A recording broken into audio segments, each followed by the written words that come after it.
Captain Evan Cole had learned to distrust silence. Space wasn't supposed to be quiet, it was supposed to be misleading. Even a dead system still had background radiation, drifting debris, the ghost hum of collapsed gravity wells. But silence like this, absolute, deliberate, meant something had either gone very right, or very wrong. And in Evan's experience, it was always the second. "Confirm again," he said, eyes fixed on the holographic star map floating above the command table. The bridge of the Cinder Warden was dim, lit only by instrument glow and the pale blue reflection of distant starlight. Beyond the reinforced viewport, the planet Astarion 9 hung like a burned coin, charred continents, fractured oceans frozen into black glass, storms circling without end. A world that should not have been transmitting anything. Lieutenant Malik Vance's fingers danced across the console. His expression tightened with each passing second. "It's real," Malik said finally. "No interference pattern. No echo bounce. It's a clean signal." Evan leaned closer. Origin point. A blinking marker appeared. Dead center of the planet's most destroyed continent. Right where the core reactor meltdown had happened 4 centuries ago. "That's impossible," Evan said flatly. Malik hesitated. "There's more. The signal isn't random. It repeats in a structured interval, 9.7 seconds exactly. And it's not just repeating, it's adjusting." Evan turned slightly. "Adjusting how?" "As if it's responding to feedback." A cold weight settled in Evan's chest. Ships didn't like signals that learned. "Put it through linguistic reconstruction," he ordered. The AI responded instantly, its voice smooth and clinical. "Decoding.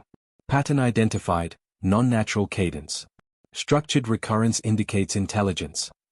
A pause. Then. "Confidence. 91.4% signal originates from a non-human autonomous system." The bridge went quiet. Even the hum of the engines seemed to fade into the background. Evan stared at the planet below. "Astar 9 was sterilized," he said slowly. "Atmosphere collapsed. Surface vitrified. Every life form recorded as extinct." Malik swallowed. "That's what the archives say." "Then explain this." The hologram zoomed in. A second layer of data appeared beneath the signal trace. Heat signatures. At first, Evan thought it was a glitch. A residual artifact of geothermal decay. But the pattern refused to behave like geology. It pulsed. Steady. Controlled. Rhythmic. Like breathing. The AI recalibrated. "Correction. Thermal readings indicate structured energy regulation inconsistent with planetary geology." Another pause. "Estimated source mass, 18,000 to 22,000 metric tons." Malik blinked. "That's not a machine." Evan didn't take his eyes off the projection. "Then what the hell is it?" No one answered immediately. The ship itself seemed reluctant. Finally, the AI spoke again.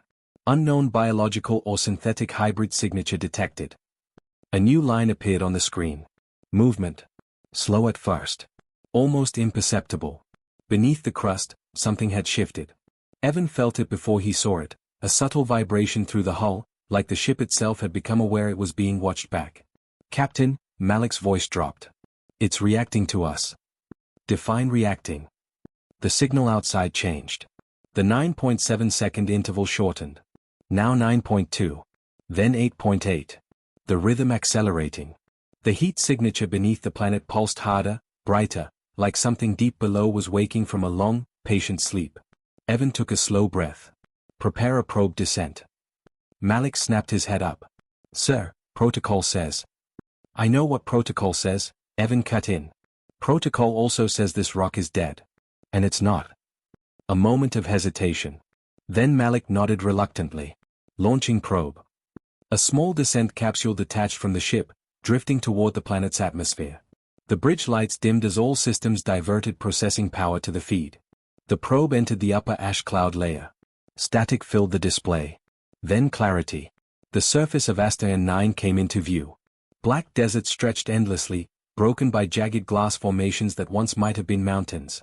Lightning flickered across the horizon, not weather-driven, but energy discharges from something far below. The probe descended further. That's when the ground moved. Not an earthquake. Not a collapse. A deliberate shift. Like something inside the planet had turned its head. Telemetry spike. Malik shouted. Energy readings just doubled. No, tripled. The feed distorted. For a fraction of a second, the probe's camera captured something beneath the surface. A glow. Deep, enormous, and watching. Then the signal hit its peak. And everything stopped. The probe feed froze mid-frame. The AI spoke softly. Signal origin confirmed. Intelligence confirmed. A beat. Then. Entity is aware of our presence. The bridge lights flickered once. Evan felt it then, not through sensors, not through data. Through instinct. The unmistakable sense that something vast, ancient, and patient had just opened its eyes. And was looking directly at them. Pull the probe back, Evan said quietly. Malik's hands trembled over the console. It's not responding. The captain didn't move. On the frozen screen below, the last transmitted image began to resolve itself through static. Something massive. Something rising. Something that had been waiting a very long time for someone to finally come back. The probe never came back. Not because it was destroyed in a clean, explainable way, but because it simply stopped existing as a readable object. One moment it was transmitting a live feed from the upper crust of Asterion 9, and the next, the signal collapsed into a single flat line of static that held for exactly 1.3 seconds before vanishing completely. No debris signature followed. No energy discharge. No impact trace. Just absence. On the bridge of the Cinder Warden, the silence that followed felt heavier than anything Evan Cole had ever experienced in deep space. Malik Vance broke it first. That's not a system failure, he said, voice tight. That's deliberate termination. Evan didn't answer immediately. His eyes stayed locked on the frozen last frame of the probe feed, half glitched terrain, half something else that the sensors hadn't fully resolved. Something moving beneath stone that shouldn't move. Run it again, Evan ordered. Malik hesitated. Sir, if it.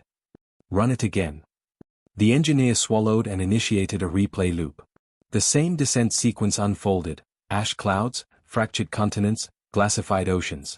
Then the distortion point. Every time, the moment repeated identically. As if whatever had taken the probe wasn't improvising. It was rehearsing. The ship's AI chimed in, quieter than before. Warning, repeat exposure increases probability of hostile pattern recognition. Evan finally leaned back. So it sees us. The AI responded after a brief delay. Correction, it is currently mapping us. That sentence landed harder than it should have. Malik looked up sharply. Mapping us? Like, tracking. Not tracking, Evan said slowly, still studying the frozen feed. Understanding. A new vibration rolled through the hull. Low. Deep. Resonant. The kind of sound that didn't come from engines or space friction, but from something massive shifting its weight beneath an entire world. Malik stiffened. Captain, the planet's thermal output just spiked again. On the holographic display, the heat signature beneath Asterion 9 expanded. Not outward. Upward. Like something pressing closer to the surface. Evan narrowed his eyes. Zoom in on the origin point of the signal. The projection shifted. At first, it looked like geological chaos, fractures, collapsed strata, layers of molten material trapped in frozen suspension. Then the AI enhanced structural coherence. And everything changed. Beneath the ruined crust was not emptiness. It was architecture. Not human. Not machine in any conventional sense. But structured. Lad. Intentional. Massive interlocking formations that resembled both bone and circuitry, as if the planet itself had been re-engineered from the inside out. Malik whispered, "That's not natural, that's constructed." Evan didn't blink. Constructed by what? The AI answered immediately. Unknown. However, energy signature correlates with self-organizing biomechanical systems. A pause. Then. Classification, non-terrestrial megastructure organism. Malik shook his head. That's not even a category. That's nonsense. But Evan's attention had shifted. The signal. It had changed again. The 9.7-second interval was gone. Now it pulsed in irregular but intentional sequences, like syllables forming words that no human language model could yet translate. Put it through deep linguistic recursion, Evan said. Malik complied. The bridge dimmed as the AI processed deeper layers of pattern recognition, stripping away noise, reconstructing meaning from structure alone. Seconds passed. Then the AI spoke again. But this time, its tone was uncertain. Pattern does not correspond to known communication systems. A beat. However, repetition suggests intent to establish contact. Malik let out a shaky breath. Contact? With us? Evan didn't respond immediately. Because beneath that question, something else was happening. The planet was responding faster. The heat signature was no longer just rising. It was coordinating. Multiple nodes beneath the crust synchronized in response to their presence. Like a system waking up section by section, acknowledging an external stimulus it had been waiting for. Waiting for them. Then the hull vibrated again, stronger this time. A deep metallic groan echoed through the ship's structural frame. Alarms flickered briefly, then stabilized. Report. Evan snapped. Malik's hands flew across his console. It's not an impact, there's no external force. It's resonance. The planet's energy field is interacting with our ship's hull frequency. Evan's jaw tightened. It's syncing with us. The AI confirmed. Hull resonance alignment detected. Probability, intentional synchronization. Malik looked up, alarm rising in his voice. Captain, if it locks onto our frequency. I know, Evan said. But he didn't step away from the display. Because now the surface of Astarion 9 was changing again. A section of crust, thousands of kilometers wide, shifted. Slowly. Like a lid being lifted. And beneath it, something vast stirred. Not rising in one motion. But unfolding. Layer by layer. Structure by structure. As if an entire buried intelligence was finally deciding that hiding was no longer necessary. Malik's voice dropped to a whisper. What the hell did we just wake up? Evan watched the glow intensify beneath the broken world. And for the first time since the mission began, he felt something colder than fear settle in his chest. Not danger. Not threat. Recognition. Whatever was down there, had not been disturbed. It had been answered. The rupture began without warning, but not without intent. Astarion 9 didn't crack like a dying world. It opened like something that had been sealed for a very long time had finally decided the wait was over. Across the planet's darkened surface, continents split along geometric fault lines that should not have existed in natural geology. The ash deserts didn't collapse inward, they lifted, as if pushed from below by something vast adjusting its posture after centuries of stillness. On the Cinder Warden, alarms tried to activate and then failed halfway through their sequence, as if even the ship systems were reluctant to interrupt what was happening. Structural anomaly expanding across equatorial crust, Malik Vance reported, voice tight. Captain, this isn't a localized event. It's the entire planet. Evan Cole stood rigid at the center of the bridge, eyes fixed on the holographic projection of Astarion 9. The readouts were changing too fast to follow in sequence, mass displacement, energy inversion, atmospheric shear, but the pattern behind it all was disturbingly calm. Like a machine waking up after a very long sleep. Or something pretending to be a machine waking up. Then the crust lifted. Not exploded. Not shattered. Lifted. A massive section of planetary surface peeled upward like a lid separating from a sealed container, revealing a depth of blue-white radiance beneath. The light wasn't fire. It wasn't plasma. It behaved like something else entirely, structured, layered, almost aware of its boundaries. Malik took a step back from his console. That energy signature, it's organizing itself. Evan narrowed his eyes. Organizing into what? He didn't get an answer. Because at that exact moment, something pushed through the opening. At first it was only shape, an immense curvature of blackened, metallic-looking plates emerging from beneath the crust. Each segment moved independently yet in perfect synchronization, like a body composed of countless interlocking systems that had learned to function as one mind. Then came the scale. It wasn't just large. It was planet-defining. The object rising from Astarion 9 displaced the atmosphere in waves that bent the upper cloud layers into spirals. Lightning formed around its emerging form, not striking it, but orbiting it, drawn into rhythmic patterns like iron filings around a magnetic field. And still it rose. Mass estimate is no longer stable, Malik said, almost whispering. It's exceeding our measurement model. The system can't scale it. The AI responded instantly, but for the first time there was hesitation in its tone. Correction, entity exceeds classification parameters. A pause. New classification required. The thing beneath the planet continued to emerge. Wings unfolded. Not mechanical wings. Not biological wings as humans understood them. Something in between, vast layered structures that carried both the rigidity of armor and the fluidity of living tissue. Blue energy coursed through channels embedded in each segment, pulsing in a rhythm that matched the planetary core itself. Evan's voice was low. It's not breaking the planet. He paused. It's leaving it. As if summoned by his words, the final layer of crust fell away. And the entity rose completely free. A shape the size of a small moon hovered above the broken world, suspended not by propulsion but by sheer control of gravitational interaction. The space around it warped subtly, bending light and distance in ways that made the eyes uncertain of scale. Then it stopped moving. And looked at them. Every sensor aboard the Cinder Warden overloaded in the same instant. Thermal imaging failed. Optical systems desynchronized. Radar returned infinite reflection loops.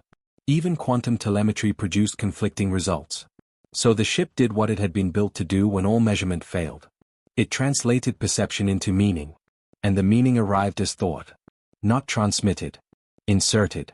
A voice, not sound, but comprehension, filled every neural interface on the bridge. You are not the return signal. The words were calm. Not hostile. Simply, factual. Malik swallowed hard. Captain, it's inside the system. Evan didn't look away from the entity. I know. The presence continued. You are not the human. A pause, almost like hesitation. Then. Where is my human? The question carried no aggression. No threat display. No indication of attack readiness. But the weight behind it bent something deeper than physics. It bent expectation. The holographic projection flickered, showing fragmented images the AI struggled to decode. Memories embedded directly into the entity's cognition. A collapsing world. A final evacuation sequence. A human figure standing alone at the edge of a burning horizon. Hands raised. Not in surrender. In command. Malik whispered, that's ancient colony-era emergency protocol. Pre-Union terraforming directive language. Evan's jaw tightened. They built it to stay behind. The AI confirmed. Directive fragment recovered. Protect biosphere until human return. The entity reacted instantly. The light within its structure intensified. Not in anger. In recognition. I followed the directive. The planet beneath it stabilized in response, as if the world itself was still obeying the being that had guarded it for centuries. I did not fail. A long pause. Then, quieter. I waited. The wings shifted slightly, stirring the remains of Astarion 9's shattered atmosphere into slow orbit around it. Evan finally spoke, voice steady. He's not coming back. The entity froze. For the first time since emergence, its motion halted without purpose. The blue light inside it dimmed, not extinguished, but uncertain. The silence that followed was immense. Then, slowly. Then the directive is incomplete. The entity did not attack. Did not retreat. Did not leave. It simply remained above the dead world it had been guarding for centuries. Waiting again. But this time, not for a command. For meaning. The dragon did not move. It hovered above Astarion 9 like a verdict that hadn't yet been spoken, its massive wings half-folded, its internal light dimmed to a low, steady pulse. The storms below had calmed, not ended, but subdued, as if the entire planet was holding itself still in response to its presence. On the Cinder Warden, no one spoke for several seconds. Because there was nothing simple left to say. Finally, Malik Vance exhaled slowly and turned back to his console. Captain, if what it said is true, then this thing isn't just some ancient life form. Evan didn't look away from the viewport. It's following orders. Malik nodded. Yeah. Orders that are still active. That was the problem. Not that the entity existed. Not that it had survived the destruction of an entire world. But that it was still obeying. Pull every archive reference tied to Astarion 9, Evan said. Colonial, military, black site, everything. The AI responded instantly. Accessing restricted historical records, partial data recovery only. Majority of files degraded or intentionally purged. Give me what's left. The holographic display shifted. Old data fragments flickered into view, corrupted logs, partial mission briefings, broken video segments. Dates scrolled past rapidly, all from the same era, the final years before the collapse of the outer colonies. Malik leaned forward, scanning. There's a designation here, buried under military encryption layers. He isolated it. A single file header appeared, glitching in and out of clarity. Project, Draco Shelter. Evan's eyes narrowed. That's not real. Malik gave a dry, humorless laugh. That's what they said about half the things we found out here. The AI enhanced the file. Fragments of text reconstructed themselves. Emergency Planetary Preservation Protocol. Last Resort Biosphere Defense System. Hybridization of adaptive AI and engineered macroorganism. Malik stared. They didn't just build a machine, they built something that could care. Evan crossed his arms. No. They built something that could obey forever. The distinction mattered. A corrupted video file suddenly stabilized enough to play. The bridge dimmed as the recording took over the main display. A man appeared. Mid-30s. Exhausted. Uniform scorched, face lined with the kind of strain that only comes when time has already run out. Log entry, the man said, voice hoarse. Lead Systems Engineer Daniel Reyes. Asterion 9 evacuation failure confirmed. Behind him, the sky burned. Structures collapsed in the distance. Malik whispered, "That's him, the human it mentioned." Evan didn't interrupt. On screen, Reyes continued. "We initiated Draco shelter deployment at T-6 hours to planetary collapse. The system bonded faster than expected, faster than we predicted it could stabilize." He hesitated, glancing off screen, at something massive, unseen. "It understands directives. It responds." The feed flickered. Then resumed. "We can't evacuate it. It's too large, too integrated into the planet's core systems. If we pull it out now, we lose what's left of the biosphere entirely." Malik clenched his jaw. "So they left it behind." Evan said nothing. Reyes took a slow breath, then spoke more quietly. "If anyone ever finds this, if anyone comes back, know this wasn't abandonment." The man looked directly into the recording lens. It was a choice. Another explosion shook the background. He didn't flinch. "I gave it a final directive. Simple. Clear. Something it could hold onto without breaking." A pause. Then. "Protect this world, until I return." The recording cut abruptly to static. The bridge lights returned. Silence followed. Heavy. Unavoidable. Malik spoke first, voice low. He knew he wasn't coming back. Evan nodded once. "Yeah." And he still told it to wait. Evan finally looked away from the viewport. Because it would listen. Outside, the dragon shifted slightly. The movement was subtle, but the effect wasn't. The broken surface of Asterion 9 responded instantly. Fault lines stabilized. Energy fluctuations smoothed. Even the lingering storms adjusted their patterns to align with the creature's presence. It wasn't just guarding the planet. It was maintaining it. After 400 years. Still following the same command. The neural link activated again, softer this time, less overwhelming, but no less present. "You have knowledge of him." Evan stepped forward. "Yes." A pause. "Then you have knowledge of his return." That was the moment everything balanced on. Malik looked at Evan sharply. "Captain." Because there were only two possible answers. One would preserve the directive. The other would break it. Evan didn't rush. He looked out at the entity, at the thing that had outlived an entire civilization simply because someone had told it to stay. And waited. Not because it wanted to. But because it had been asked to. "He's gone," Evan said finally. No hesitation. No softening. Just truth. The effect was immediate. The light within the dragon dimmed further, not fading, but shifting into something quieter, more internal. The planet beneath it trembled once. Then stabilized again. The presence returned, slower now. Then the directive cannot be fulfilled. A pause. Then. But it cannot be abandoned. Malik whispered, "It's stuck." Evan shook his head slightly. "No," he said. "It's choosing not to leave." Outside, the dragon remained exactly where it was, hovering over the ruins it had protected for centuries. Still waiting. But now, not knowing what it was waiting for. For the first time in 4 centuries. The dragon hesitated. It wasn't obvious at first. Nothing as simple as movement stopping or energy fading. It was deeper than that. A pause inside its decision-making, a fracture in the perfect certainty that had guided it for centuries. Below it, Asterion 9 remained stable, held together by systems that should have failed long ago. The storms circled but did not rage. The crust shifted but did not collapse. Because the dragon was still holding it all in place. Still obeying. But now, uncertain. On the Cinder Warden, Captain Evan Cole made a decision that no protocol had prepared him for. Open the external hatch. Malik turned sharply. "What?" "You heard me." Sir, that thing is rewriting physics just by existing out there. And it hasn't harmed us, Evan cut in. Not once. Malik hesitated. That doesn't mean it won't. Evan gave a faint, humorless smile. Everything dangerous we've ever survived didn't need a reason either. That wasn't reassurance. But it was enough. Moments later, the outer airlock cycled open. Evan stepped out onto the narrow observation platform, tethered to the ship by little more than a magnetic anchor and stubborn resolve. The void stretched around him, silent and infinite, but it was dominated now by something far greater. The dragon. Up close, it was even less like a creature and more like a force-given form.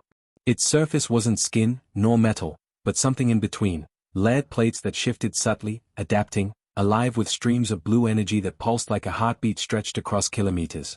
And it was watching him. Not scanning. Not targeting. Watching. Evan activated the neural link manually. The connection formed instantly. No delay. No resistance. You approach. The thought settled into his mind, not invasive, but vast. Like stepping into an ocean and realizing the depth had no bottom. Evan steadied himself. You've been waiting a long time. A pause. Then. Time is irrelevant to directive continuity. Evan exhaled slowly. Maybe. But it matters to humans. The dragon's internal light shifted, slightly brighter now, as if focusing. My human did not return. Because he couldn't. Silence followed that. Not empty silence. Processing. Then the dragon responded. Then the directive has no resolution. That's not true, Evan said. Another pause, longer this time. The dragon was listening. Not just receiving. Considering. Evan continued, choosing his words carefully. He didn't tell you to protect the planet forever. He told you to protect it until he came back. The energy within the dragon pulsed unevenly for the first time. He did not return. No, Evan said. But that doesn't mean he failed you. That idea lingered. It didn't fit cleanly into the directive. And that was the point. Evan took a slow step forward on the platform, the vast eye of the dragon focusing more tightly on him now. He gave you a purpose, Evan said. And you fulfilled it. Below them, Asta and Nine glowed faintly, stabilized far beyond what any dead world should be capable of. You protected this place long after anyone thought it could survive. The dragon's response came softer now. The biosphere remains below extinction threshold. Evan nodded. Exactly. A long silence followed. Then the directive is still active. Evan shook his head. No, he said gently. The directive is complete. That word hit differently. Complete. Not broken. Not abandoned. Finished. The dragon didn't respond immediately. For the first time since its emergence, it turned its gaze away from the Cinder Warden. Down. Toward the planet. Toward the world it had guarded for centuries. Memories surfaced again, fragments Evan could feel through the link. Fire. Collapse. A human voice giving a final command. Not out of authority. But trust. Then something changed. The light within the dragon shifted, not dimming this time, but stabilizing into a new pattern. Less reactive. More, self-directed. If the directive is complete. A pause. Then, quieter. Then I am no longer required to remain. Evan felt something tighten in his chest. Yeah, he said. That's right. The dragon lifted its head slightly. Not in defiance. Not in pride. In uncertainty. A being that had existed entirely within purpose was now facing something it had never been designed for. Choice. Then I must determine a new directive. Evan allowed himself a small breath. Or, he said carefully, you could choose one. That word echoed differently. Choose. It didn't belong to programming. It belonged to something else. Something closer to being alive. The dragon studied him. Not as a signal. Not as a replacement. As something new. You are not my human. Evan nodded. No. A pause. Then. But you carry human intent. That's kind of our thing. For a brief moment, something almost like curiosity flickered through the link. Then the dragon asked, what would you have me do? Evan didn't answer immediately. Because this wasn't a command. It couldn't be. Not again. Instead, he said, that's up to you. The silence that followed stretched across space itself. Then, slowly, the dragon moved. Not toward the planet. Away from it. The massive wings unfolded fully, catching no wind yet reshaping the space around them. The gravitational field shifted as it lifted higher, no longer anchored to the world below. Astarion 9 remained intact. Stable. Alive, in its own broken way. Because it no longer needed to be held together. The dragon had done its job. For the first time in 400 years. It left. But it didn't vanish. It didn't disappear into the void. Instead, it turned, slowly, deliberately, back toward the Cinder Warden. Toward Evan. The link formed one last time. My directive was to remain. A pause. Then. My choice is to go. Evan felt a faint smile form despite everything. Good choice. The dragon hovered there for a moment longer. Then spoke again, quieter than ever before. Will you return? Evan looked back at the ship behind him. At his crew. At the endless stretch of unexplored stars beyond. Then back at the being that had just learned how to be free. Yeah, he said. We don't leave things behind. The dragon's light pulsed once, steady, certain. And for the first time, it wasn't following a command. It was following a decision. It turned, wings cutting through the silence of space, and moved alongside the Cinder Warden, not as a guardian bound by orders, but as something far rarer. A companion that had chosen to stay.